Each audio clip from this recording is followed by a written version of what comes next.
em mais uma live do Andrade Maia Advogados, agora nessa semana da consciência negra, trazendo um convidado super especial para nós, que tem uma história de vida inspiradora para compartilhar conosco.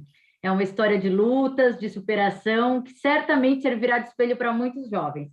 Temos aqui conosco hoje o Hamilton Correia, ou Hamilton Babacushi, que é um Exato. afro-brasileiro formado em administração de empresas e desenvolvimento de software. Atualmente, ele atua como engenheiro de software no Itaú Unibanco. Também é professor, palestrante e se aventura como empreendedor, né, Hamilton? Exatamente. É um prazer ter você aqui, uma Perfeito. grande admiração. Além de tudo, o Hamilton é um grande amigo nosso, um amigo do Andrade Maia, um amigo meu, pessoal, e é uma fonte de inspiração diária para todos nós. Muito obrigada pela tua presença. Hamilton, eu vou começar. Obrigado, muito obrigado, eu que agradeço. Vamos começar como um bate-papo, tá?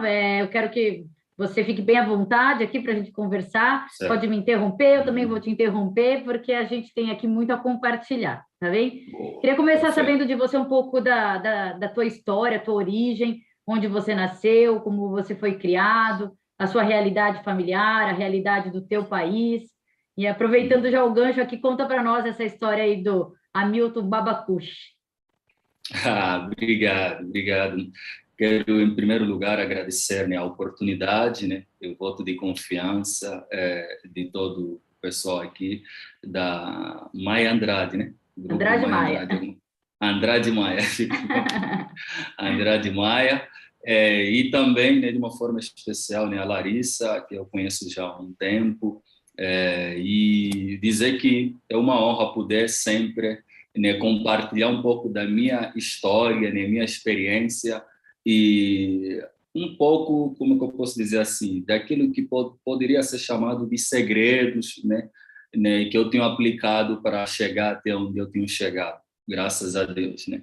Eu sou Hamilton Avelino Carlos Correia, esse é o meu nome, né, mais aportuguesado, né, meu nome, porque Angola foi colonizado por Portugal também, assim como o Brasil, mas no processo do assimilacionismo, que era basicamente, né, tornar alguns cidadãos negros, né, que naquela época da escravatura, por exemplo, queriam trabalhar, estudar, quem já tinha até a quarta classe, quem já sabia, por exemplo, quem era católico, quem já tinha até o quarto ano, então sabia escrever, sabia fazer contas básicas, essas pessoas né, eram basicamente meio que promovidas. Então, nesse processo de assimilacionismo, algumas pessoas eram, infelizmente, exigidas a ter que mudar o nome tribal, porque é um nome, né, segundo, né, os relatos, principalmente do meu avô, porque eu ouvi isso dele, que alguns portugueses, né, achavam o nome muito confuso, muito difícil de se pronunciar.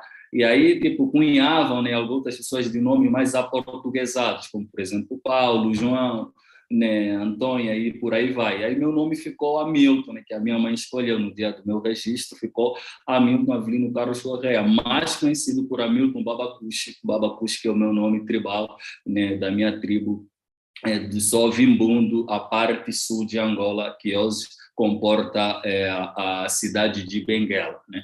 Que é uma das cidades famosas, segundo alguns historiadores, dizem que é lá o berço, por exemplo, da capoeira, né? Que é uma dança, uma arte muito difundida aqui no Brasil. Os escravos inventaram lá. Então, nasci na cidade capital, em Luanda, mas meus pais me conceberam em Benguela, né? Fui por motivos de guerra civil, meus pais tiveram que migrar para Luanda. Em Luanda eu acabei nascendo numa época de guerra civil, né? A minha mãe conta nesse filme muito como se fosse um filme, né? Aquela sensação toda, a gente pensando que iria morrer, porque Angola, após a independência, entrou naquela parte de governo de transição, que era basicamente formado, né, por os movimentos que lutaram para a libertação, né, contra o colono, né, nesse caso os portugueses, só que muitos destes movimentos não estavam se entendendo quanto à partilha de poder, quanto, né, tipo o governo local que eles iriam formar. Então aí acabou entrando numa guerra civil, né, infelizmente também apoiado por duas grandes potências naquela época, nomeadamente a Rússia, né, comunista, e os Estados Unidos, né, mais para o lado capitalista. Então, essa guerra durou quase 3 décadas, né? Começou basicamente em 75 e foi até 2002, né? Ano 2002, que foi o ano que Angola,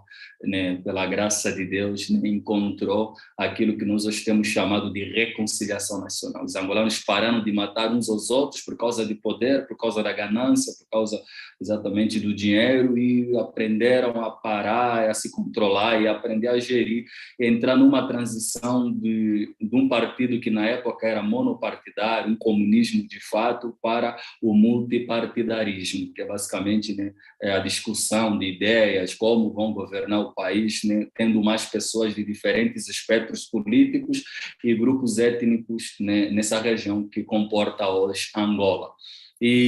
Mas eu cresci numa família, né, pobre, financeiramente dizendo, mas graças a Deus atualmente a gente já tem ascendido, né, saído dessa condição pobre. Mas os meus pais me transmitiram dois principais valores que eu considero bastante.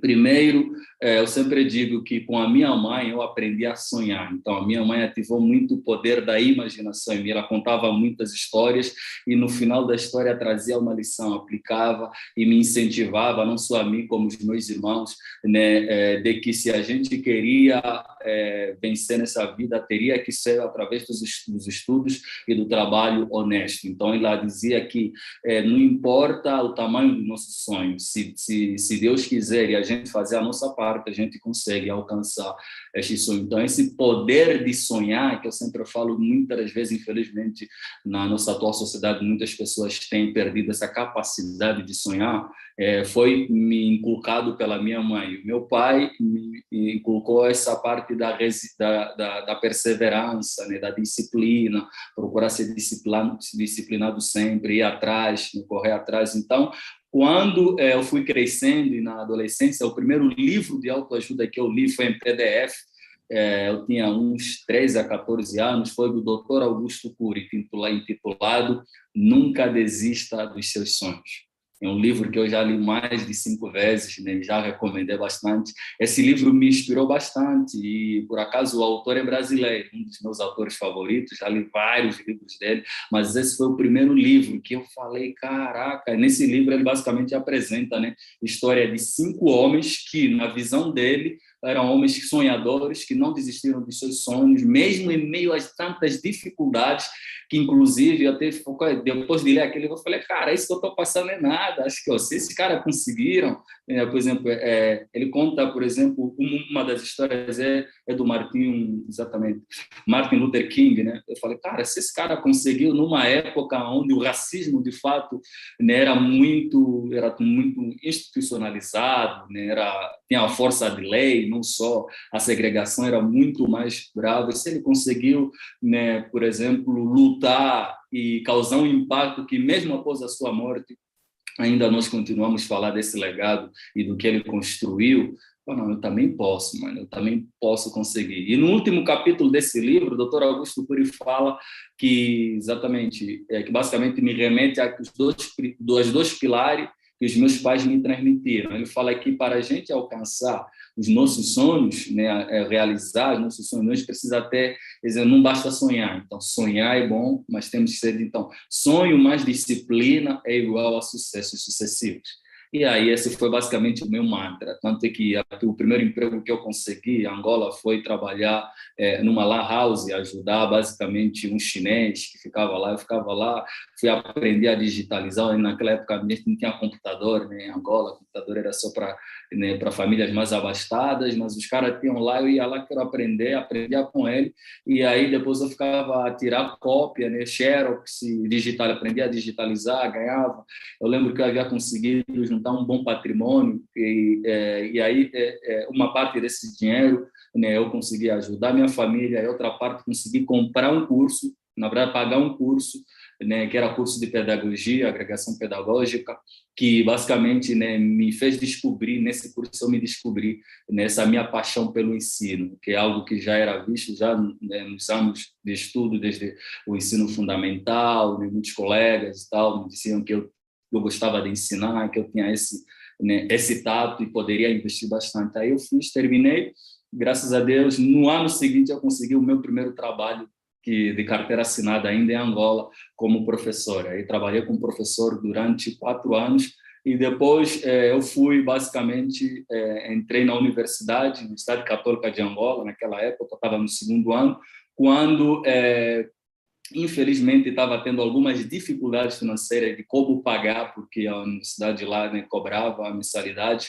e eu tive uma outra alternativa, ou consegui um emprego melhor, que me possibilitasse ter um dinheiro a mais para eu poder conseguir pagar, ou eu tinha sempre aquele sonho também que a minha mãe me falava, né, que tal você tentar a bolsa de estudos e não só, e aí fui atrás, eu andei de embaixada a embaixada, até que caí no Miramar, nem na cidade de Luanda, na Embaixada do Brasil, e lá tinha lá um panfletinho, bolsa de estudos para angolanos, falei, caraca, mano, que sorte. Aí eu fui lá, me informei, então eles me falaram todos os requisitos, e aí eu fiz a inscrição. Depois de fazer aquela inscrição, né, esperei o período para poder participar do processo seletivo, né, graças a Deus, nos 3 processos seletivos passei, eram mais de 1.000 candidatos para apenas 10 candidatos no final, e aí tive a honra, né, de estar em 2º lugar e poder, então, realizar o meu sonho, que era poder sair exatamente da minha terra, aí num país que, em termos de condições, é muito melhor do que o meu, Angola, por exemplo. O Brasil está muito melhor em termos de oportunidades, né? Tipo as universidades públicas, né? As federais aqui são praticamente todas públicas, as universidades estaduais, e tive a honra, né, de, né, passar em 2º lugar para esse programa de intercâmbio, uma universidade federal pública que fica no Ceará. Eu não fiz administração, graças a Deus eu terminei a administração. No ano eu estava no último semestre, depois de fazer todas as cadeiras, eu já tinha planejado, né, basicamente, me mudar para São Paulo. Eu queria me jogar em São Paulo, mesmo não conhecendo ninguém, e aí tive a honra, né, Deixa eu te exatamente. interromper, eu quero saber mais detalhes aqui, vou te interromper. Sim, fica à Esse vontade, tá? caminho aí de Angola para o Brasil, né? Uhum. Primeiro você se autodeclara já como afro-brasileiro, é isso, né? Exatamente, Eu queria afro-brasileiro. saber, né, essa sua transição, né, de Angola para o Brasil, a viagem, como foi tudo isso? Porque contando assim, ó, fui para o Brasil, passei a bolsa, parece que foi É simples. verdade, exatamente, E não parece, é, né? e não foi tão simples assim. Conta para Não, nós. não, não Eu sei foi. que tem detalhes aí muito Muito, muito relevantes assim. marcantes e tanto. E Exato. hoje ainda estava a me lembrar, falei, nossa, mano do céu. E aí comecei chorando, né? Mas, de fato, tem inúmeros detalhes, e um dos principais detalhes foi basicamente que a bolsa de estudos, por exemplo, que eu havia conseguido, ela cobre basicamente a vaga, né, na universidade. Então, consegui. Mas eu não tinha dinheiro para poder, por exemplo, viajar, sair, nesse caso, de Angola, para vir exatamente para o Brasil. Aí, na altura ainda eu estava trabalhando como professor, aí com o dinheiro que eu ganhava, só apenas consegui tratar os documentos, né, ir atrás naquela toda a burocracia, o visto e tal. Agora, o dinheiro da passagem não teria como, porque estava, né, o preço era muito, né, muito alto, mas eu tive a honra, né, de ver meu pai, né, acreditando nesse meu sonho, e ele fazendo um sacrifício muito que me marcou até hoje. Eu sempre, ontem ainda estava conversando com ele, a gente está sempre conversando, trocando, né, batendo papo, e ele falou, né, basicamente, né, ou seja, me lembrou, né, porque exato, se Deus quiser, agora em dezembro eu estarei visitando pela primeira vez eles de férias, vou estar tirando Há férias quanto para tempo você não visitar. vai para lá? Estou há 7 anos aqui no Brasil Meu já. Deus, meu Deus. Exatamente. Pois é, mas voltando à Que questão, né? Então, emoção. meu pai, e eu contei para minha mãe, para meu pai, eles acreditaram. Aí, meu pai não tinha aquele dinheiro exatamente no momento, mas ele fez uma das ações que me inspirou bastante, me fez acreditar, cara, que eu não estava sozinho, que aquilo, tipo, era de Deus de fato, porque, tipo, meu pai chegou até o chefe dele maior. Meu pai é policial militar. Então, ele chegou até o chefe dele maior e pediu um empréstimo, né? Um empréstimo que foi, naquela altura, de $1.600, por aí, exatamente, né? O câmbio, naquela altura, deu $1.600 só para a viagem de Luanda até o Rio de Janeiro. E eu também não queria incomodá-lo, porque a universidade era no Ceará, e o voo saía de Luanda para o Rio de Janeiro. né? E aí eu falei, caraca, mano, como é que eu vou fazer para sair do Rio para o Ceará? Eu tentei pesquisar na internet para ver como é que é, se tinha um táxi. Falei, não, mano, o Ceará é outro estado, você vai ter que... mas, enfim, eu não quis incomodar mais, né, com os meus pais, porque já fizeram um sacrifício enorme, foi uma dívida que, tipo assim, meu pai fez e ele estava... Mas eu falei, cara, e aí como é que você vai conseguir pagar isso? Não, meu filho, vou dar um jeito, você vai... Acredito exatamente que é um sonho que poderá abrir porta para vocês e para a nossa família. Então, meu pai fez um investimento desse, o chefe dele emprestou $1.600, ele pegou aquele dinheiro exato, e a passagem ele conseguiu basicamente, né, apenas um desconto de 10%, saiu 1.500 e pouco.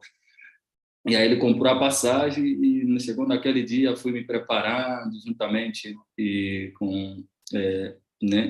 com a minha família, dando aquele todo suporte. Preparei no dia da viagem, eu voei de Luanda, né, para Rio de Janeiro. Quando eu aterrissei no Rio de Janeiro, né, eu não tinha basicamente a noção de como é que eu iria sair do Rio de Janeiro para o Ceará.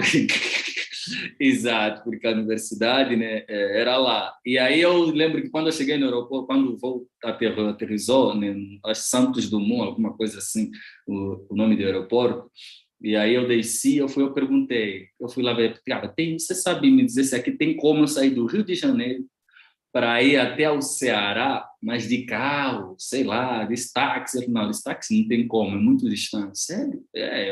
Cara, é Nordeste lá, eu ainda não tinha noção da questão da distância. Ele falou, mas tem a rodoviária, se você quiser, vai até a rodoviária. Eu falei, eu quero ir, como é que é? Leva uns 3 dias, aí de voo, 2 dias e meio. Mas chega, né? Falei, cara, que bom, me leva então até lá. Peguei, basicamente, um cara que estava fazendo táxi, e aí ele me levou até lá, e chegando lá, quando eu fui exatamente para procurar, né, os locais, vai ver muita gente passando lá Rodoviária. exatamente na rodoviária, muita gente passando para lá. Eu fui perguntar, vendo aí as placas, onde é que teria, por exemplo, a passagem que sairia do Rio de Janeiro para quê? Qual é a companhia, né, que estava fazendo lá de ônibus? Aí eu acho que eu achei só um que tinha basicamente naquele período, que era Itapemirim, ainda lembro bem do nome, era amarelo, alguma coisa assim. E aí eu peguei aquela fila, tinha muita gente na fila, né? Peguei aquela fila lá, e aí eu fui falar, meu Deus do céu, como é que eu vou fazer, né? Falar, cara, não, é só você chegar lá, né, comprar. Eu peguei apenas a fila para ir saber o preço, como é que era o valor. E aí lembro que na altura tinham me dito que o valor estava 400 e alguma coisa, R$ 400. E aí eu estava apenas tipo com o equivalente do dinheiro que eu trouxe de economia, assim que eu economizei, equivalente em reais, deu apenas 50 e poucos reais. Meu Aí Deus. eu falei, meu Deus do céu, como é que eu vou fazer? Aí eu cheguei lá, como é que é? Eles não, R$ 413, esse era o preço. Tem R$ 413, falei, meu Deus. Aí eu tipo me afastei, né, do lado, tive que priorizar o pessoal que estava na fila e fiquei lá daí a moça, e aí, você não vai comprar não? Eu falei, não, vou comprar, vou deixar ainda exatamente, né, o pessoal passando. Aí quando, né, tipo, a fila ficou basicamente enxuta, né, esgotou-se, basicamente eu falei, não, vou tentar falar com ela lá. Eu disse, eu sou angolano, ganhei uma bolsa de estudo exatamente que é para o Brasil. E aí eu tipo assim, mas só que a universidade fica no Ceará, está aqui nos documentos, será que vocês poderiam me ajudar com uma passagem e tal? E aí, falei com a menina da recepção. E aí a menina falou, não posso falar nada, tem que ser com o supervisor, e ele tipo vem almoçar algumas horas aí, mas se você quiser, espera aqui alguns minutos que eu vou conversar com ele. Aí, exatamente, fiquei esperando, e aí, tipo, passando 1h30, ele me chamou, ô, Jô, tá aqui, o supervisor estava aqui. Eu ainda nunca esqueci o nome dele, o Luiz Antônio, o nome dele. Ele disse, tudo bem, sim, tudo. É o seguinte, eu ganhei a bolsa de estudo, e expliquei toda a minha história, e não tinha dinheiro, apenas tinha R$ 53, estava aqui, no equivalente que eu consegui trocar lá na caixa na casa de câmbio. Então, tem como, por exemplo, vocês puderem me ajudar com uma passagem, ou faço algum trabalho aqui, exatamente, poderia tipo, fazer alguma coisa, só para poder garantir a passagem, porque eu preciso estar no Ceará até basicamente, acho que até dia 1º eu teria que estar lá até dia 1º de fevereiro, exato. Inclusive, me apresentar lá para a universidade na primeira semana de fevereiro. E naquela época já era no dia 27, exato, que eu embarquei para Angola, aliás, para o Brasil. Então, tinha aquele período lá. Eu falei, então, se dá 3 dias, consigo chegar a tempo para fazer o processo de matrícula e tudo mais. Aí eu expliquei tudo e, graças a Deus, esse senhor disse, não, mostra teus documentos. Aí eu mostrei todo o documento, está aqui a carta de chamada que a universidade mandou, está aqui os meus vistos, tudo que eu tratei. E aí, tipo, ele acreditou exatamente, viu assim a minha história, ele ficou muito emocionado, disse, cara, eu vou te ajudar, fique sabendo. Amanhã vai sair um ônibus a 1 hora, 1 hora e meia, e você vai nesse ônibus, ele vai diretamente para o Ceará. Eu vou já reservar aqui. Ele fez a reserva para mim e me disse, guarda esse teu dinheiro que você vai precisar para comer durante a viagem. Eu falei, tá, R$ 53 para 3 dias. Exatamente, para 3 dias e tal. Mas aí que eu fiquei muito emocionado, né? Fiquei muito feliz, né? Ao ver aquela situação. E aí agradeci, né, bastante a Deus. Eu falei, beleza, amanhã é 1 hora, agora eu vou precisar, né, tipo assim, quando é que eu vou... Tipo, ele falou, não, fica o seguinte, pá, se você quiser, você pode ficar mesmo aqui, não sai, tipo, você é estrangeiro, não vai em nenhum lugar, você também não tem dinheiro.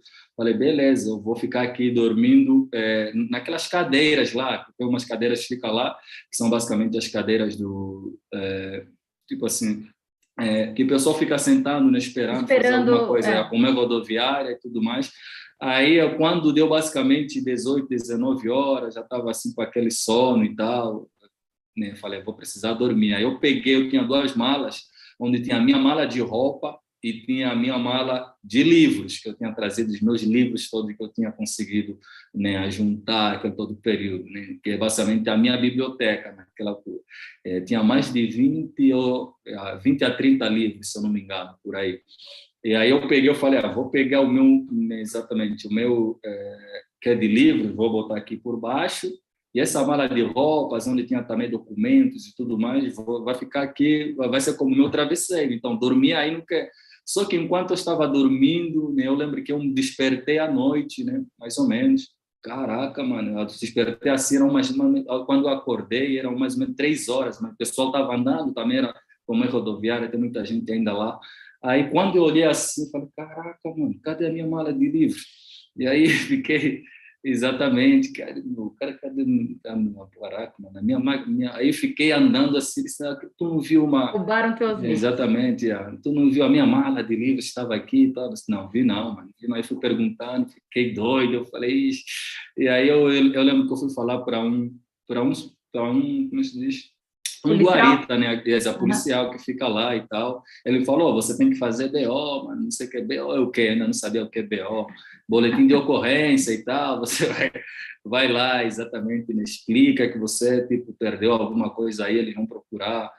Eu falei, mas não tem algum lugar? Aí que eu falei, não, você precisa ir nas quadras. Eu falei, não conheço bem, se eu sair, ainda mais estou com mala. E depois sem dinheiro, né? Exatamente, estava sem dinheiro. Eu falei, nossa...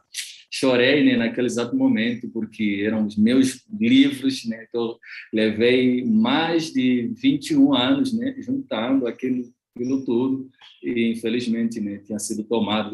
Acho que o cara pensou que tinha dinheiro lá e acabou levando. Espero, até hoje eu fico pensando, falo, espero que o cara tenha lido vários livros daqueles que estavam lá, né, oferecido para outras pessoas, porque lá tinha muita sabedoria, muito conhecimento. E aí tipo, chegou basicamente, amanheceu, aí eu peguei, inclusive foi tomar café lá, quando chegou meio-dia, eu já fui lá lá no guichê novamente, me deram lá, o jovem tinha deixado lá, você que é o amigo, tá aqui, ó, peguei o meu cartão lá de embarque, né, então fui até lá, até hoje eu tenho contato, né, com o senhor Luiz, um amigo, recentemente eu estava no Rio de Janeiro, e aí a gente se encontrou, ele até fala, cara, tua história dá para escrever um filme, não quer? Dá mesmo. E aí, exato, então ele me ajudou bastante, e aí eu consegui sair. Consegui chegar ao Ceará. Exatamente, consegui chegar no Ceará. Chegando no Ceará, né, graças a Deus cheguei a tempo para fazer a matrícula, todo o processo de matrícula, comecei estudando lá. Fiz lá a primeira, né, faculdade que eu fiz aqui no Brasil, que foi a administração, né? E aí, graças a Deus, né, terminei com excelência, né, com êxito. Tive a honra de, basicamente, ser a primeira pessoa a terminar. Fiz a colação de grau especial, porque eu queria trabalhar logo. E aí, foi em 2016, eu tinha estabelecido uma meta. Basicamente, antes eu fiz um estudo de mercado. Eu sou, né, muito apaixonado, né, por, né, o liberalismo econômico, entende?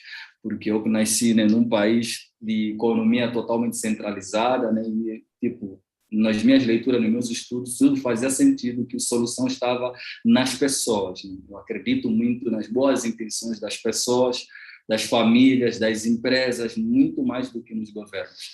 Então, exatamente, isso mudou a minha filosofia de vida. Eu fiz um estudo de mercado, falei, cara, aqui no Brasil, onde é que eu posso conseguir um bom trabalho? Quando eu falo bom trabalho, é que seja acima de um salário mínimo.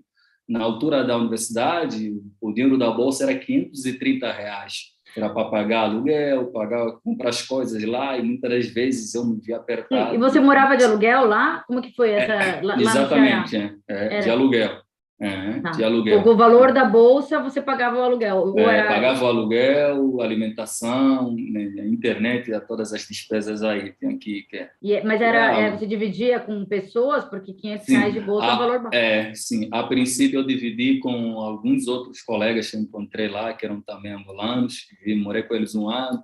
Depois, né, por divergência de princípios e valores, eu decidi, encontrei um valor um pouco mais abaixo, apesar de que ainda era apertado, onde eu poderia morar sozinho, né? Então, acabei ficando sozinho e focando nos meus estudos e tudo mais, até que eu, né, tive, em 2016, eu sempre fui de escrever. Eu tenho até exatamente a minha agenda, onde eu escrevo, né, basicamente os meus sonhos, projetos, de todos os dias, né, estou sempre escrevendo lá. Então, um dos sonhos que eu tinha escrito em 2016 foi, né, depois desse estudo de mercado, me mudar cheguei à conclusão que o lugar onde eu poderia tentar e conseguir melhores oportunidades de trabalho seria a cidade de São Paulo.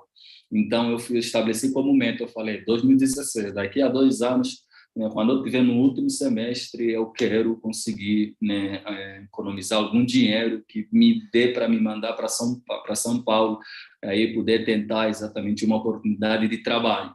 Tive, né, esse privilégio de conseguir terminar a faculdade com êxito e, no último semestre, pegar basicamente o dinheiro que eu tinha lá juntado, consegui só comprar passagem de vinda, de ônibus. Foram 3 dias de ônibus. Mas como é que foi? Foi basicamente, eu gostava sempre de mandar currículos em várias empresas, currículo e tal, tu não recebia feedback e tudo mais. E aí eu lembro que eu havia me inscrevido numa fundação, chama-se Fundação Estudar, né, que é uma fundação, acho que de Jorge Paulo Lima, né, aqui no Brasil. Eles dão bolsa de estudos, eles ficam, então ele tem um portal dele que eu sigo, e eu lembro que em julho de 2018, já, né, 2016 para 2018, né, quase já 2 anos. E aí eu, né, lembro que eles tinham postado assim, que é a primeira edição dos Juntos, né, da McKinsey Company. Eles tinham compartilhado, na verdade, lá estava lá basicamente, né, um evento, né, tipo, era, como é que é o nome? Juntos, né, incluindo e conectando talentos negros. Exatamente, a primeira edição. Aí eu vi o link, achei interessante, falei, não, isso pode ser uma oportunidade, né, para eu poder conseguir chegar em São Paulo, conseguir trabalho, porque é um evento de networking, né, onde eles convidam, né, personalidades negras que estão lá, exatamente, que contam suas histórias, diz como é que eles conseguiram exatamente vencer na vida, chegar até onde eles chegaram. E aí também tem a oportunidade de você poder pegar teu currículo, né, deixar para as empresas parceiras que estavam apostando na diversidade, né, basicamente, né, nos programas de diversidade, incluindo, né, e conectando e dando oportunidades para essas pessoas negras. E aí eu me inscrevi, né, 2 dias depois eu recebi feedback dizendo que a minha inscrição foi validada. Exatamente, eu fui selecionado para poder participar, né, dessa. Aí eu peguei, né, foi 500 e poucos reais que eu comprei a passagem Para vir para para São poder Paulo. vir, exatamente, para vir para São Paulo. Eu peguei a minha Mas malinha aí você já pequena. estava formado, você já estava formado, Já, já, Hamilton. já, Já já, já, estava. E você tinha já estava formado. tentado, antes de, Uhum. você tinha esse projeto de vir para São Paulo, mas você chegou a tentar se colocar lá no Ceará, mandar currículos, enfim, Tentei várias vezes. Eu lembro até que a última vez que eu tentei, que eu foi numa empresa, era para trabalhar como que o nome, aqueles pessoal, né, que fica na portaria dos condomínios. Aqui no meu condomínio tem um que controlam, né, esqueci o nome É técnico lá. vigia, vigia, É, ou não? vigia, exatamente, Vigia. o primeiro que é. Eu tinha um irmão da igreja que eu falei, cara, estou precisando de emprego, você pode ir logo terminar a faculdade, e aí, tipo, estou ficando apertado aqui com as contas, quero tanto emprego, você conhece? Ele falou,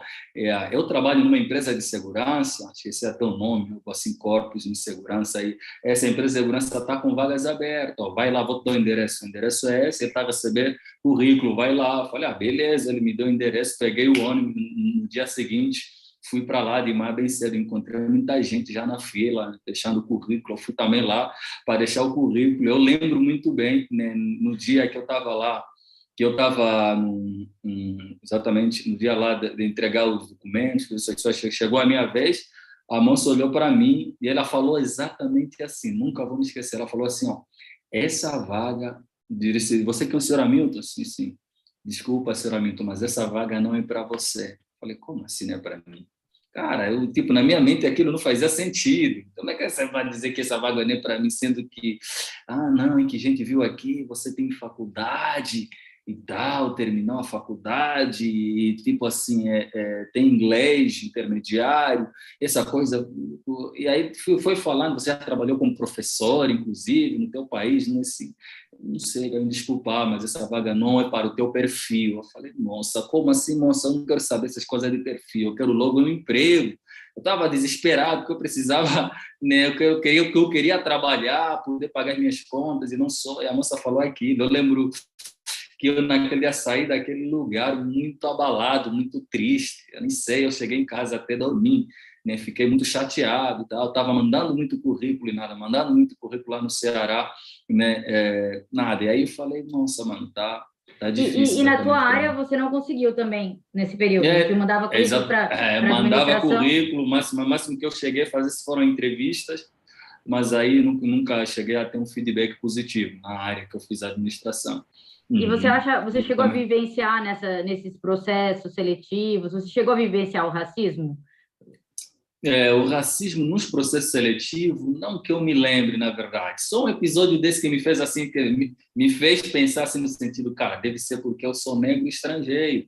Mas depois entendi, hoje eu entendo, eu falo, cara, eu agradeço por aquela menina ter fechado as portas para mim, porque eu não chegaria onde eu cheguei, entende? Porque o salário era 1.200 e poucos reais, com os impostos 1.100, e aí hoje, graças a Deus, estou ganhando, ou seja, 6 vezes mais do que isso. Então, exatamente, eu paro e penso assim, é algo que eu aprendi muito também, lendo Augusto Cury, né, assistindo palestras exatamente, de treinamentos de alguns coaches, né, do mundo, como Anthony Robbins, na minha ótica, é uma referência para mim. Eu Uhum. aprendi, eu aprendi com ele a ressignificar os acontecimentos ruins que acontecem na sua vida. Ou seja, entender que as coisas ruins não acontecem em nossas vidas apesar de nós. Eles acontecem em nossas vidas para nós, ou seja, para nos fortalecer, ou seja, para nos preparar para algo melhor. E se a gente souber aproveitar essas oportunidades, estes momentos difíceis, a gente vai conseguir, né? Por isso que eu falo, cara, eu agradeço a todas as coisas ruins que aconteceram na minha vida no passado,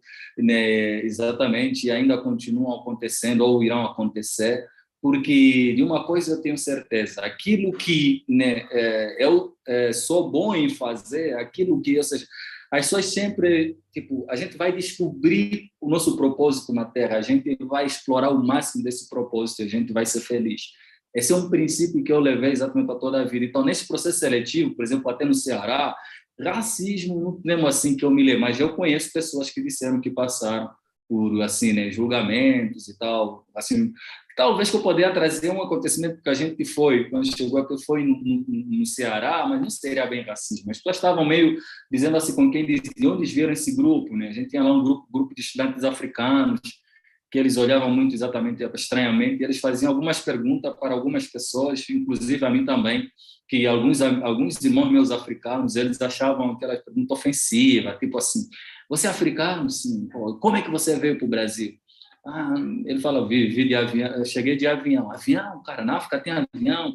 como é que então, tipo, na minha ótica, eu acho que isso tem mais a ver com ignorância em si, não seria estruturado no racismo. Algumas pessoas acham que é ser racista, chegar não sei o que, julgar as pessoas por essas coisas aí, mas no meu entender seria mais uma ignorância por parte da pessoa, não sabe. Aí eu sempre tive a paciência de explicar, é isso assim, assim. A África não é um país, a África é um continente que tem 54 países e Angola é um desses 54 países. Então, não é um país. Eu explicava e estava de boa. Tem pessoas que interpretam isso como isso é algo racismo, ninguém africano como tem, vejam a África como país e tal, mas eu não vou muito por esse lado, né? Não vou muito por esse lado. Exatamente, procuro sempre equilibrar as coisas e procurar se me colocar muito no lugar, né, da outra pessoa. Então, eu consigo ver isso falando, se calhar a pessoa não sabe, porque aqui também interior, lá em Redenção, interior do Ceará, um dos municípios que basicamente não tinha quase, tipo assim, né, em termos de desenvolvimento econômico, não tem nada lá. Lá só tinha aquela Universidade Federal, basicamente, e uma agência da Caixa lá. Então, é um povo que, se calhar, nem muitos deles, inclusive, tipo, conhecer Fortaleza é como se fosse um Albuquerque. Então, eles não têm nem noção da dimensão, da grandeza, exatamente, do Brasil. Então, sempre e nem, muito menos a África, né? É verdade, exatamente, é muito menos a África, entre essa questão. Deixa eu te perguntar uma coisa, daí você tentou, não conseguiu se entrar no mercado de trabalho lá no Ceará e começou a mandar currículos para cá e veio para cá, exatamente. Isso. Comecei a mandar para a McKinsey, comecei a mandar para o Itaú, comecei a mandar para essas empresas aí. E aí, como é que foi esse ingresso? Como é que foram essas experiências? Conta um pouquinho para nós, né? Exatamente. A experiência foi boa, né? Quando eu me joguei, justamente, que nem lancei, e eu falei, cara, eu vou para São Paulo. Eu lembro que aqui o colega falou, cara, você tem alguém que vai te receber lá? Eu falei, não. Conhece alguém? Não conheço ninguém. E aí, você é maluco? Não faz isso não, cara. Faz isso, não, tenta mais aqui, vai dar certo. E algumas pessoas, amigos meus que eu consegui, né, ter boas amizades lá também, bem intencionados. Hamilton, não faz isso, cara. Eu lá morava numa kitnet. Cara, que você falei de fato, mano, tá bom, mas tipo, não é, tipo, tô travando muito, assim, na questão do meu desenvolvimento. Eu cheguei até hoje até quando eu estava falando com a minha filha, eu estava contando assim para ela, a gente conversa bastante.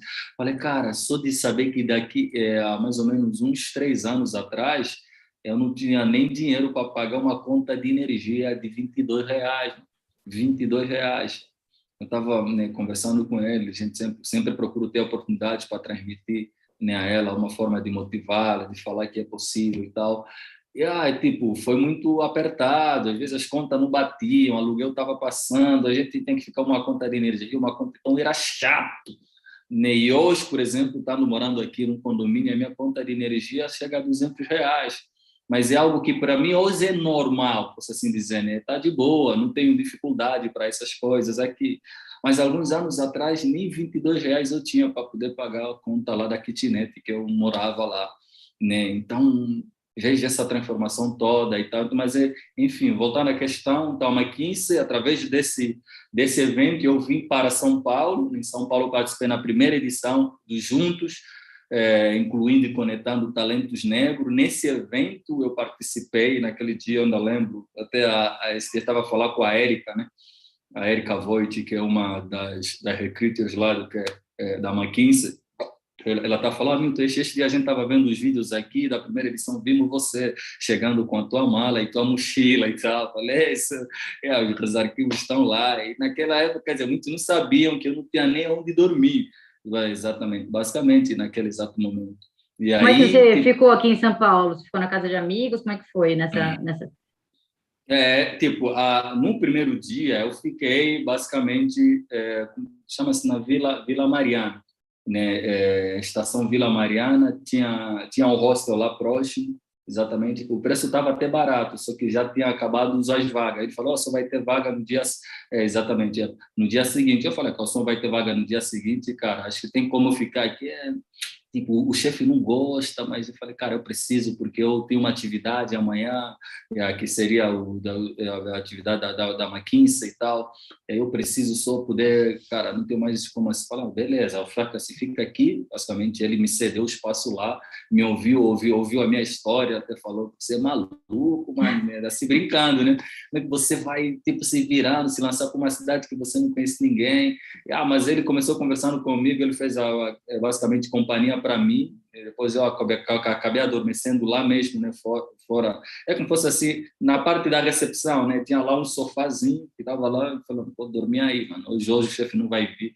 Aí eu fiquei lá, depois eu pedi para ele poder ir para um banheiro, fui lá para o banheiro, né, me lavei, depois peguei e fui para o evento dos Juntos, né, nos Juntos. Aí eu exatamente participei dos Juntos e tal, com o pessoal lá. E nesse dia eu conheci um amigo meu que é do meu país também, né? Que inclusive naquela altura eu não conhecia ele. Eu conheci ele, estava lá também. E a gente estava assim, você é angolano? Eu falei assim, sou, cara, eu também sou angolano. Então eu falei, caraca, mano. Eu falei, e você mora onde? Não, moro aqui em São Paulo, vou fazer faculdade, consegui uma bolsa na GV e tal, estou estudando aqui, estou aqui atrás de um trabalho também. Falei, sério, pô? Eu falei, pô, boa, mano, tem como. Aí eu conversei com ele, né? Tem como você, tipo, eu tô aqui, né? Vim tentar um trabalho. Ele chama-se Jeff, né? Atualmente ele, inclusive, graças a Deus, também está crescendo muito, né? Está terminando a faculdade dele na GV, conseguiu um trabalho agora, entrou como trainee no Bank of America, está lá fazendo a carreira dele, um companheiro meu, exato, ele vai estar assistindo, inclusive, mando um abraço aqui para ele. E aí, tipo assim, ele falou, beleza, só que eu moro com um cara, eu pedi para ele se pudesse me receber em casa dele, poder ficar lá até eu conseguir um trabalho. Eu disse, só que no momento não posso dar uma palavra, porque eu vivo com um cara, eu preciso falar com essa pessoa para ver. Aí, beleza, ele foi, exatamente, naquele dia eu voltei, tinha uma vaga lá exatamente no hostel, né, para ficar lá um dia, acho que pela manhã daquela virada lá, ele mandou mensagem, só falei com meu amigo lá, ele disse, cara, se você quiser, pode vir sim, vem aqui e tal. Ixi, cara, peguei as minhas coisas, né, fui até lá, inclusive é aqui nesse condomínio onde eu estou morando. Observa, tanto é que muito, por exemplo, hoje eu estou morando aqui sozinho, né? Ele agora está no centro, outro cara que morava conosco está na Bela Vista. Aí eu falei, cara, aqui é o princípio da minha história, né? Foi aqui onde vocês me acolheram e eu gostei muito do local aqui na Vila Prudente, aqui onde eu estou morando. Decidi estabelecer como minha residência oficial, né? Por alguns anos e exatamente enquanto vou me preparando, né, para outros lugares que eu estou também estudando e vendo essa possibilidade toda, me preparando para tal. Mas foi basicamente aqui, é o apartamento até era o apartamento 110, esse aqui é 124.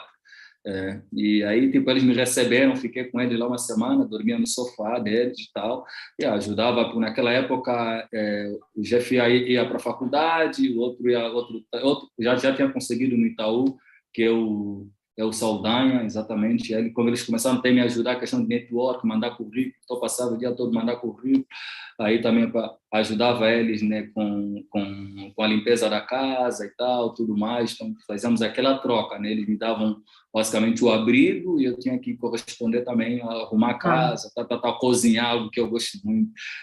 Cozinhei também, cozinhava lá para eles. E até, graças a Deus, que naquele período, depois do evento, eu havia deixado exatamente currículo, né, para algumas empresas, não havia recebido exatamente nenhum chamamento assim para entrevista, mas eu quis tanto me candidatar, como é que tipo, eu queria tanto ser mentorado pelo Denis Caldeira, né, seu esposo e tal, porque no dia que ele estava lá, né, ministrando lá a palestra, eu olhei para ele, gostei muito da história dele, eu falei, me identifiquei muito assim, né, gostei da história de inspiração dele, eu falei, cara, um dia desse eu vou estar exatamente aí à frente, exatamente no lugar onde esse cara está, e vou ser eu palestrando lá, né, e aí eu tive a honra exatamente, né, de me candidatar para que ele tinha aberto uma proposta de selecionar 5 jovens negros que ele iria ajudar, mentorando-os assim, que ele iria ajudar exatamente em particular assim presencial, não só lá na altura ele estava no Facebook, E aí ele disse, estou aqui, vou ajudar 5 pessoas. Eu me candidatei, infelizmente, não fui selecionado. Aí depois ele viu que a demanda era tanto, abriu mais para outro grupo. Nesse outro grupo eu fui selecionado. Aí eu tive um dia inteiro de mentoria com ele. Foi aí que, né, essa, tipo assim, os olhos se abriram, né, muito na questão, por exemplo, do currículo, exatamente a preparação para a entrevista, como se preparar Mas, para uma mas a entrevista. mentoria foi depois que você já estava na McKinsey, não foi? Depois que você já tinha entrado no Generation ou não? A mentoria, não, foi antes, foi Foi antes. antes? Ah, eu achei que tinha sido depois. Exatamente, foi porque eu lembro, a mentoria foi, peraí, eu cheguei em dezembro de 2018, acho que a mentoria foi janeiro, exatamente, janeiro de 2019, e a Generation foi abril, começou em abril ou maio, por aí, maio, exatamente, começou, a primeira turma do Generation começou em maio. E aí a gente, basicamente, então, em janeiro, basicamente, é onde mudou assim a chave, né? Aquela mentoria presencial com ele não cobrou literalmente nada, né, para mim e para os outros mentorandos que estavam lá. A gente até tem um grupo nosso exclusivo no WhatsApp, onde ele todos os dias está sempre postando conteúdo lá, a gente tem procurado interagir com os outros mentorandos. E aí tive essa oportunidade de ter essa mentoria, eu falei, caraca, então quer dizer, falou, por exemplo, a questão do currículo, por exemplo, tem alguns gaps que você precisa, eu não sabia disso, né? A universidade também não nos preparou para isso, que currículo não é só botar as informações e enviar, entendeu? Ou seja, tem alguns segredinhos aí que a gente precisa, tem que saber fazer um bom currículo e não pode passar de uma folha, né? Uns lá, principalmente para quem quer, e tem que destacar, não pode destacar, tem que destacar as principais, né, experiências, não pode ser tudo, então tem que ser o mais enxuto possível, porque, segundo ele, inclusive tinha lá uma gestora de RH, que é a Bruna, que ela falou, nós, gestora de RH, não levamos mais de 15 segundos para ver o currículo de alguém. Imagina alguém mandando um currículo com 2 páginas, 3 páginas, a gente descarta logo, nem pega. Falei, caraca, mano, então isso é uma das razões que estou levando muito fora aí. Então, foi algo que eu peguei, estudei, voltei aqui naquela noite, voltei, aí fui, exatamente, me candidatei para o depois daí, quando abri o programa da Generation, pela McKinsey, eu fui lá, exatamente, me candidatei novamente no programa da Generation, a Erika tinha compartilhado, me candidatei, graças a Deus fui selecionado, passamos a primeira fase, teve 6 fases por aí, a gente conseguiu, fiz parte da primeira turma do Generation, que era basicamente uma oportunidade para a gente aprender a trabalhar com tecnologia, né, da informação, linguagens de programação, né, aprender a construir site, né, seja ele responsivo, né, fazer aplicativos e tudo mais. Cara, foi aí tipo, depois dessa mentoria com o Denis, né, eu consegui pegar basicamente, né, todo esse background na área soft skill, que basicamente foi um divisor de águas, né, para a minha vida. E aí as coisas começaram a mudar. Me candidatei para a questão do Generation, fiz parte da primeira turma. Na primeira turma, né, aí tivemos a honra de terminar e conseguir, inclusive, né, oportunidades de emprego para várias empresas. É algo que eu até gosto de brincar muito. Eu falei, caraca, mano, naquela altura o Itaú estava me querendo, né, a Log estava me querendo, né, a Accenture estava me querendo, a BR, que eu falei, cara, pensando que alguns anos atrás a gente estava indo lá, mandando currículo, meio que implorando para poder ganhar um salário mínimo. Hoje as empresas estão dispostas exatamente, né, a pagar exatamente para mim um salário, tipo assim, um salário que aqui no Brasil, né, por exemplo, acima do que é de 5 salários mínimos, é basicamente, a gente já considera classe média, né? Então, eu falei, nossa, mano, então foi uma transformação que ajudou muito nessa minha percepção do meu valor, o quanto eu me valorizava, né, o quanto eu, afinal, poderia chegar, a minha capacidade de poder chegar, né, em trabalhar em essas grandes empresas. E aí fechei com o Itaú, exatamente, estou a caminho de 3 anos, finalizando aqui agora, e graças a Deus, em janeiro desse ano, o mais um sócio, meu amigo, que é também da área de tecnologia. Abrimos uma empresa na área de tecnologia e a gente tem focado bastante, né, exatamente, em micros e médias empresas, na questão de construção de landing page para essas empresas, né, basicamente é como se fosse um site, criar a marca digital, né, dessas empresas, e graças a Deus a gente tem tido resultados, né, maravilhosos, muito bom. Maravilha. Deixa eu te perguntar uma coisa importante. você foi beneficiado assim desde o começo, né, por alguns programas de inclusão, né, desde a bolsa que Exato. você conseguiu, até a participação no Juntos, depois na McKinsey. Como é que você vê a importância desses programas numa sociedade como a nossa, que ainda tem, né, um racismo estrutural em razão da nossa formação histórica e política, né? Como é que você vê esses programas de inclusão? Como eu disse, né, há pouco, né, que eu acredito muito na força dos indivíduos, das famílias e das empresas. Eu acho que esses é que mudam realmente as situações, né, de uma determinada sociedade. E, tipo, esses programas de inclusão, esses programas de diversidade, são basicamente um produto, como é que eu posso dizer, inovador, que as empresas hoje estão agregando, né, não só para as suas próprias marcas, empresas, mas para a sociedade de um modo geral. É uma oportunidade que, de fato, vem agregar muito, né, e muitas empresas estão apostando nisso, porque é um diferencial, né, que está trazendo, né, tanto para as próprias empresas como para a sociedade no geral. Esses programas são extremamente positivos, é através desses programas que eu cheguei onde eu cheguei, é através desses programas onde eu conheci, né, pessoas extraordinárias, né, outras pessoas também negras, que estão tendo sucessos em várias, né, em várias áreas de atuação. Então, é através desses programas que eu estou vendo pessoas mudando realidades, não só deles, como da sua família, como é no meu caso, né? Hoje eu tenho a oportunidade, né, tipo assim, de mandar mensalmente, né, para a minha família, né, cerca de R$ 2.000, um dinheiro, cara, que até basicamente algum tempo atrás, né, eu estava lá tentando mendigar com menos de um salário mínimo. Né, exato, um emprego de um que basicamente um emprego que paga menos de um salário mínimo, e ver essa oportunidade, por exemplo, dessas empresas se conscientizando dessa importância é algo muito positivo. E principalmente, né, não só essa questão da retenção, né, desses talentos, a inclusão e a conexão, né, mas também a oportunidade para essas pessoas poderem crescer. E aí cabe a nós Exatamente. também fazer a nossa parte, né? Porque essa é uma oportunidade, uma porta que foi aberta para nós, nós temos que entrar e temos que chegar lá, poder agregar, né? Fazer aquilo pelo qual a gente foi contratado, né? Aquilo que as empresas estão esperando. Então, uma mão de via dupla, essa reciprocidade.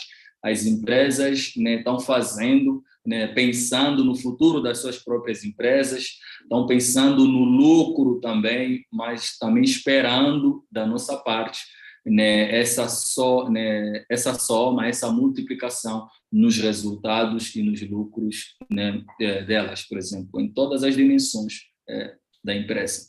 Então, eu acho Perfeito. positivo. Foi através desse programa que eu cheguei onde eu cheguei, e tenho conhecido outras pessoas também que têm chegado onde têm chegado através desses programas, e é um fator extremamente positivo, extremamente positivo. Querendo aqui aprender um pouco mais com você, a gente também aqui no nosso escritório, a gente tem vários programas, né, de Exato. inclusão. Como é que a gente pode criar dentro das nossas empresas um ambiente em que essas pessoas menos favorecidas, que vêm, né, de uma condição social mais difícil, para que elas possam competir em pé de igualdade com as mais privilegiadas? Porque a gente tem que pensar todas essas dificuldades, às vezes, você não tem nem como pagar uma conta, como que você vai competir com uma pessoa que estudou inglês ou que fala Exato. francês, ou como é que a gente pode criar um ambiente, né, de igualdade nas nossas empresas? Como, tipo assim, eu diria, o primeiro passo já foi dado, né, que é basicamente essa conscientização, a partir dessa conscientização, e aí trabalhar na implementação desse programa, né, para dentro desse, como parte, né, da própria empresa. E agora, como fazer com que as pessoas que entrarem via esses programas de inclusão e diversidade, né, para que eles possam, por exemplo, competir, né, com aquelas pessoas do mesmo cargo, né, do mesmo nível, e Exato. continuar a crescer. Entra essa questão que eu falo, acho, das empresas, né, por exemplo, aqui no Itaú, onde eu estou exatamente atualmente, né, a empresa dá inúmeras ferramentas, né? tipo assim, dá cursos, né, podemos assim, acessos a plataformas de cursos, tem treinamentos, exatamente antes da pandemia, temos treinamentos presenciais, e tem também os próprios grupos de networking de funcionários, que inclusive no B0, né, o último, né, basicamente a última área onde eu estava, exatamente, a gente estava trabalhando muito, né. Atualmente agora estou em abertura de contas PJ, então, cara, é extraordinário, porque a gente tem, né, basicamente a empresa nos dando essas oportunidades, né, para a gente exercer o nosso trabalho, mas ao mesmo tempo de crescimento. Eu não quero que a gente fique lá estagnado só como, por exemplo, estagiário ou nível júnior, não, quer que a gente cresça. Agora, o que as empresas fazem? Dando essas oportunidades, por exemplo, acesso a plataformas de cursos online, né, basicamente para a pessoa poder estudar treinamentos, né, e, acima de tudo, esse espaço de network, né, dos próprios colaboradores. Aqui no Itaú nós fizemos, né, um modelo que agrega, por exemplo, pessoas sênior, né, ou seja, de todas as áreas, né, e aí semanalmente temos sempre uma hora lá que alguém quer compartilhar um conhecimento, seja de uma tecnologia que nós estamos precisando, que a empresa está exigindo muito que tenha mais colaboradores com aquela habilidade, então aquela pessoa que sabe está lá, exatamente, compartilha esse conhecimento, e se aquilo não for suficiente, tenha, conforme eu disse, as plataformas online que a empresa paga, né, exatamente mensalmente, para a gente estar lá estudando nos nossos momentos livres e tal, e continuando a aprimorar. Acho que esse é basicamente um lado, né, muito importante, né, para o crescimento do colaborador dentro dessa empresa, para a gente começar, né, a ter as mesmas ferramentas, né, exatamente o mesmo nível de background, né, com pessoas, né, do nosso nível, e poder crescer, porque no final das contas a gente não pode esquecer que nós fomos contratados para resolver problemas. Então, as empresas têm inúmeros desses problemas, né? Claro que a cada nível, né, da contratação tem uma determinada demanda, então não pode, por exemplo, um nível para um estagiário não se pode dar que seria para um sênior, por exemplo. Então, acho que as empresas, né, sendo realistas nesse ponto, dando oportunidades e fazendo essa monitoração, né, constante, para ver como é que a pessoa está evoluindo, não só nas suas entregas, mas também nas habilidades que lhe são necessárias para poder exercer com excelência a sua função, né, a que foi contratado dentro da empresa. Isso é muito importante. Muito importante. Uma outra coisa também que eu acho que a gente, cada vez mais, né, a gente vê os negros ocupando espaços no mercado de trabalho. Nós, aqui no mercado jurídico, temos um trabalho, um esforço para a inclusão de profissionais negros. Mas como é que a gente pode fazer para preparar, para receber esses profissionais de modo que eles se sintam verdadeiramente integrados? Porque não eram lugares dentro da nossa formação brasileira em que nós víamos negros, né? Até hoje, você falar, é difícil você ver um médico negro no Brasil, por exemplo. Então, é uma história que está em transição. Como é que nós podemos fazer para acolher esses profissionais nesse ambiente em que eles não estavam participando até pouco tempo, né? De forma que eles se sintam realmente não só contratados, mas incluídos, né? Exatamente, exato. Como, quer dizer, para além disso, né, que eu já acabei de mencionar aqui, acho que as empresas criando um clima, podemos assim dizer, de integração, né? Uma coisa é a gente pegar, captar eles, trazê-los e ficarem lá. A gente tem que integrar eles. Como exatamente, né? Vem essa questão da integração, para que eles se sintam integrados, parte da empresa, e tenham esse sentimento de dono, porque, de fato, tipo, algumas pessoas que eu já conheci, que infelizmente algumas empresas tiveram que mandar embora, não tiveram, podemos assim dizer, sucesso, né, dentro daquela função que foram contratados. Faltou da minha interpretação por parte dessas empresas também a questão do trabalho da integração. Fez inclusão, tá aqui, beleza, aí tá, se vira, não é bem assim, cara. Eu quando eu cheguei, né, eu entendia basicamente o suficiente para saber programar em Java. Mas quando eu cheguei, me puseram dentro de um squad, onde eu teria que trabalhar, exato. Na verdade, as demandas estavam vindo naquela época, eram só demandas para COBOL. E eu não sabia programar em COBOL. Como é que eu fiz? Eu falei, cara, mano, eu sentei com um cara lá, você entende de COBOL? Aí você entende de Java, é básico. Não, beleza, vamos fazer uma troca. Você me ensina, eu te ensino. E a gente fez esse que então, quando ele fez essa transição, essa integração, me senti integrado. Ele me chamou, falou, nós temos vários projetos aqui, por exemplo, em COBOL, e você não tem exatamente noção de como exatamente programar em COBOL. Então, eu posso te ensinar aqui o básico, você também me ensina. Então, a gente fez essa troca, né? Eu ensinei a ele Java, ele ensinou exatamente para mim COBOL, e depois eu fui também aprimorar, né? Exatamente, né? Nos meus bastidores em casa, fazendo outro QI, para chegar para começar a somar. Então, essa integração ajudou muito. Depois eu compartilhar com ele, ele falou, você tem alguma dúvida de programação com Java? Fala com a Milton. Aí outra pessoa fala com a Milton. Então, a gente criou essa rede de network, de integração com todos. Eu falei, beleza, eu não sei isso aqui, tá entendendo? Não sei trabalhar com essa ferramenta, você sabe, tem como me ensinar. Então, acho que as empresas trabalharem muito na facilitação dessa troca de aprendizado e principalmente a experiência, né, ajudaria bastante, né, entre os colaboradores. Isso daria aquele senso de pertencimento, senso de integração. Não só contratou, está aqui, vai fazer isso, se vira. Ou muitas vezes, se não está aqui, paguei esse curso aqui, mas beleza, qual curso? Porque também hoje no mundo dos cursos também é aquilo que eu sempre falo. Você tem acesso à Lura, beleza, eu quero que você aprenda algo, mas beleza, qual é o curso que tipo, a gente pode estabelecer? Aqui no Itaú nós temos o famoso PDI, né?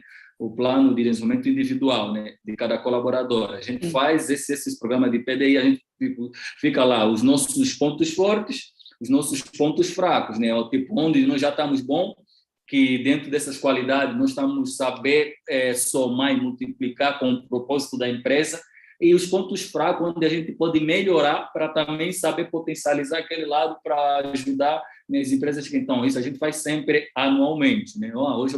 Esse ano minha meta, por exemplo, quando eu entrei eu sabia exatamente no Java, eu falei, mas eu não sei COBOL, e COBOL aqui na minha área é necessário. Eu estou vendo muitos meus colegas aqui tipo apertado, né? Tanto trabalho, eu falei, preciso aprender para eu poder, né? Tipo assim, somar, né? Ajudar, exatamente, cooperar, ser colaborador. De fato, o nome é esse, né? Colaborar. Gosto muito desse termo que o Itaú usa, colaborador. Então, aí a gente pensa, como é que a gente vai fazer isso? Então, nesse plano, então, eu preciso aprender COBOL, preciso aprender essa linguagem estruturada e tal, preciso, para como é que, então, preciso encontrar alguém. Quem vai me ensinar? Você vai lá, as empresas agora fazem assim, né? Hoje está usando esse modelo de um sênior, ajuda mais junto. Exatamente, ajudar, por exemplo, um E júnior, isso é uma forma de integração efetiva. estagiário. Exato. É uma forma de integração efetiva, é uma forma exatamente, né, de aprimorar as habilidades fortes, né, daquele colaborador que acabou de entrar e tipo para ele se tornar cada vez mais de fato integrado e partícipe, né, do propósito que a empresa se propôs naquele período. A gente já está, acho que quase no limite do nosso tempo. Eu só queria colocar uma pergunta aqui que me veio. Você já pensou em toda essa sua trajetória aí, muitos percalços, muitas dificuldades, muita superação? Teve algum momento que você pensou em desistir? E se você passou por isso, que mensagem que você pode deixar para pessoas que possam estar passando por isso, com vontade de sair, não aguento mais, vou desistir, não consigo emprego, não consigo entrar na faculdade, as portas estão todas fechadas, só ouço não. Como é que a gente pode lidar com isso? Qual que é a tua lição, né? Respondendo a primeira questão, sim, eu já pensei, né, em desistir, né? Então, hoje, inclusive, lembrei mais quando eu estava me preparando aqui para estar com vocês. Lembrei, tipo, sempre passo essa história. Eu gosto muito porque isso me inspira bastante, né?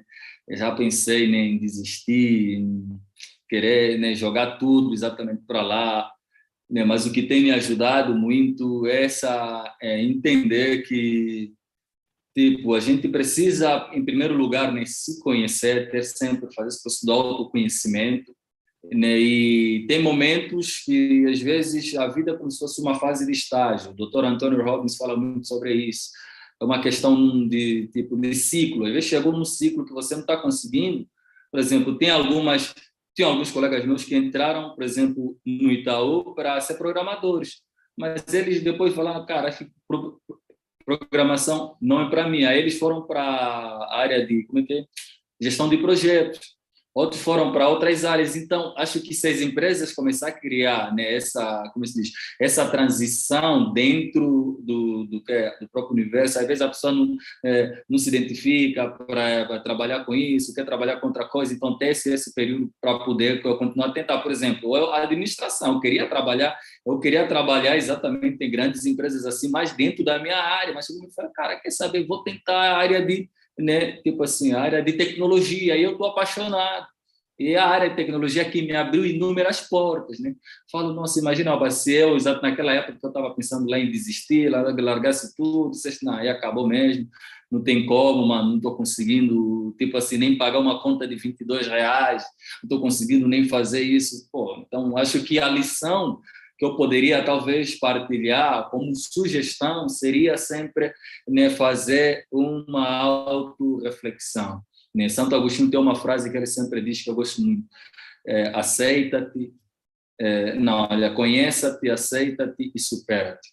Então, entender que o maior, tipo assim, teu maior, e não diria inimigo, teu maior desafio é você mesmo. É você vencer você mesmo, você vencer a preguiça, a procrastinação. Então, se você, quando a gente começa, tipo, criando uma competição conosco mesmo, a competição natural que existe dentro do mercado de trabalho vai acontecer naturalmente. Ou seja, você até nem vai dar conta que, pô, caraca, ontem eu era júnior, hoje já sou pleno. Eu até falei, caraca, como foi que aconteceu isso? Tá entendendo? Então, pô, agora estou lutando exatamente para construir a minha senioridade, mas a partir de onde? A partir desse meu ponto que eu acho, né? Eu acho que nisso sou bom, nisso não sou bom. Então, vou melhorar isso. Então, eu acho que fazendo essa autorreflexão, processo de autoconhecimento, de autoaceitação, conhecer os nossos pontos fortes e fracos, né, e acabar potencializando sempre os nossos pontos fortes e os fracos, a gente saber, pô, será que eu posso aprender isso? Será que eu posso lutar isso? E a gente aprender a aceitar a nós mesmos com as nossas qualidades e os nossos defeitos, nossos pontos fortes e nossos pontos fracos, e a autossuperação. Então, eu tenho que me superar. Pô, então, estabelecer sempre metas. Eu sempre eu sou um cara muito visual, por isso eu tenho um método já estabelecido exatamente no meu escritório lá. Tá lá, tá lá. As minhas 5 principais metas do ano. Tenho meta da área financeira, tanto da área, né, tipo de profissional, da minha saúde. Né? Ano passado, eu estava a negligenciar uma das metas da minha área de saúde e eu fui para onde? Para o hospital. E falei, nossa, não dá mesmo, cara. Estava lá trabalhando direto, direto, não cuidava da saúde, depois com a pandemia mais. Aí eu comecei a ter crises de ansiedade. Eu falei, meu Deus do céu. Chegou um momento que eu até tive que falar com o meu chefe, cara, eu acho que ele falou, cara, você precisa ir para o médico, isso não é normal, não. Estava sentindo, né, o coração apertado. Eu falei, nossa, jovem de 28 anos de idade, sentir esse ataque cardíaco, não pode ser.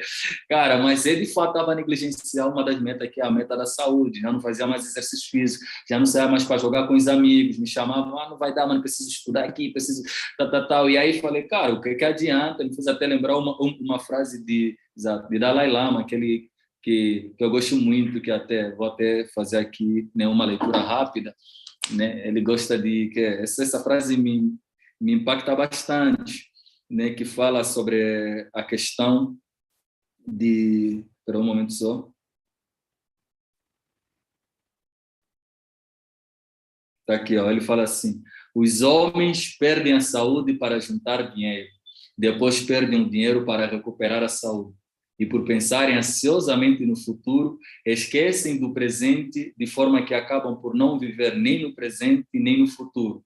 Vivem como se nunca fossem morrer e morrem como se nunca tivessem vivido. Então, isso aqui é basicamente que a gente estabelecer meta, e a meta não pode ser só financeira, porque atualmente eu estava negligenciando a meta de saúde, só estava lugar no crescimento profissional, financeiro, e aí, caraca, mano, o que adianta? Estou ganhando bem, estou sendo exatamente reconhecido, promovido, ganhando aumento na empresa, Mas e agora, pô, mas se isso fosse de fato um ataque cardíaco, eu ia morrer aqui, o dinheiro ia ficar com o governo, eu ia ficar com o Estado e tal. Então eu falei, não, beleza, a gente precisa sempre preparar, estabelecer, basicamente, né, na área profissional, financeira, saúde, né, aí eu incluo saúde mental, saúde fisiológica, cuidar da nossa saúde, de todas as dimensões, né, e o nosso propósito, então, ou seja, em todas as nossas áreas da vida, mas fazendo essa autorreflexão, conhecendo a nós mesmos, sendo realista conosco mesmo e começar a andar dentro de uma dinâmica que a gente possa cuidar de todas as áreas da nossa vida, acho que a gente consegue ter esse sentimento de autorrealização. Estou cada vez mais autorrealizado, chegar no topo da pirâmide de Maslow, né? Exatamente quando ele fala lá a necessidade de uma autorrealização. E essa autorrealização, como é que ela acontece? Ela acontece ela é permanente. A gente tem que ter sempre se autorrealizar. Então, escrevendo as metas, por exemplo, quando eu entrei no Itaú, não sabia, que eu falei, não, esse ano, meu primeiro ano aqui vai ser aprender a trabalhar com COBOL. Vai ser aprender, então fui lá, vou ter que estudar muito sobre isso também, porque era no dia a dia lá. Entendendo? Depois eu fui exatamente trabalhar com um projeto onde eu trabalhava com baixa plataforma, era Java. E atualmente estou dentro de um projeto, veja, que é basicamente front-end. E eu estabeleci lá também, exatamente em janeiro desse ano. Então, aprimorar mais as minhas habilidades na área de front, porque esse ano estou trabalhando dentro de uma área que exige essas habilidades. Então, fazendo essa questão de metas e dentro, né, da nossa condição, ir atrás, fazendo aquilo que é necessário, o crescimento, né, o nosso desenvolvimento vai se tornar um ciclo natural. Então, é muito importante. Eu sempre recomendo, só escrevam vossos sonhos e não desistam dos vossos sonhos, escrevam eles e que esses sonhos incluam, acima de tudo, ajudar pessoas. Inclusive, tem um ditado que eu, né, aprendi, já palestrei lá na McKinsey, eu falei que eu tenho aprendido nesse meu percurso profissional, sucesso que eu tenho tido, que quando a gente tem sonhos e esses sonhos incluem, né, ajudar pessoas, o universo conspira em nosso favor. Deus faz o universo conspirar em nosso favor. Então, a gente não pode desistir, porque no final das contas, eu sempre falo, é sobre essa autorrealização, é sobre você, sobre a nossa saúde, seja ela mental, seja ela fisiológica, sobre a nossa saúde financeira. A gente fala também, hoje quando está falando com o meu personal trainer, que ele falou, tudo é questão de saúde, amigo, é verdade. É saúde financeira, é saúde nos relacionamentos, é saúde na vida, é saúde. Então é isso, a gente precisa ter esse senso, essa consciência e dizer, cara, eu vou sair disso. A gente tem que viver. Sempre falei, eu estava falando ainda hoje, né, com a minha filha, eu falei, a gente viveu nessa terra, Jesus morreu na cruz do Calvário para nos viver, não sobreviver, entendeu? Quando é que a gente está sobrevivendo? Quando eu estava sobrevivendo até um tempo atrás, não tinha R$ 22 para pagar, e aquilo atormentava, meu Deus do céu. Hoje a gente não sobrevive, hoje a gente vive. Então a gente precisa viver, nós vivemos nessa vida para viver. Jesus Cristo falou que eu vim para que tenhas vida e vida em abundância. Como se tem vida em abundância? Cuidando de todas as áreas da nossa vida, reconhecendo as nossas limitações, potencializando nossos pontos fortes e certamente o sucesso sucessivo vai ser natural. Essa é a mensagem que eu deixo para vocês, tá? Muito obrigada, Milton. Você é sempre muito inspirador, muito tocante. É uma alegria ter você aqui. Obrigada por compartilhar a sua história e espero que sua trajetória continue sendo de sucessivas vitórias. Viu? Muitíssimo obrigado. Muito obrigado. Em nome do Andrade Maia, em nome da nossa Comissão da Diversidade, agradecemos mais uma vez a sua disponibilidade em compartilhar o seu tempo e a sua história conosco. Muito obrigada. Muitíssimo obrigado, galera. Bom